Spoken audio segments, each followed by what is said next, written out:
আসসালামু আলাইকুম ভিউয়ার, সবাই কেমন আছেন? আশা করি ভালো আছেন। আবারও স্বাগতম জানাই হযরত শাহজালাল আন্তর্জাতিক বিমানবন্দরের দ্বিতীয় টার্মিনালের সামন থেকে। আমরা এখন আছি ট্যাক্সির সামনে। আপনারা দেখতে পাচ্ছেন আমাদের সামন দিয়ে সৌদি এয়ারলাইন্স একটি বিমান টার্মিনালে প্রবেশ করছে। এই বিমানটি একটু আগে টার্মিনালে ল্যান্ড করেছে। অসম্ভব সুন্দর বিশাল একটি বিমান। এটি একটি যাত্রীবাহী বিমান।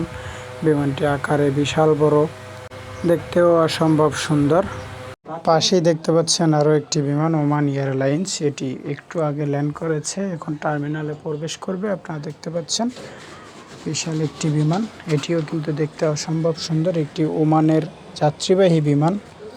বিমানটি আকারে বিশাল বড়। আশা করছি ভিডিওটি আপনাদের কাছে ভালো লাগবে। আমরা সব সময় ঢাকা এয়ারপোর্ট দ্বিতীয় এবং তৃতীয় টার্মিনালের ভিডিও দিয়ে থাকি। আপনারা কি বিষয়ে ভিডিও চান অবশ্যই আমাদের জানাবেন, আমরা সেই বিষয়ে ভিডিও দেওয়ার চেষ্টা করব। ধন্যবাদ। আমাদের চ্যানেলে নতুন হয়ে থাকলে চ্যানেলটি সাবস্ক্রাইব করবেন, ভিডিওতে একটা লাইক দিবেন, আমাদেরকে সাপোর্ট করবেন।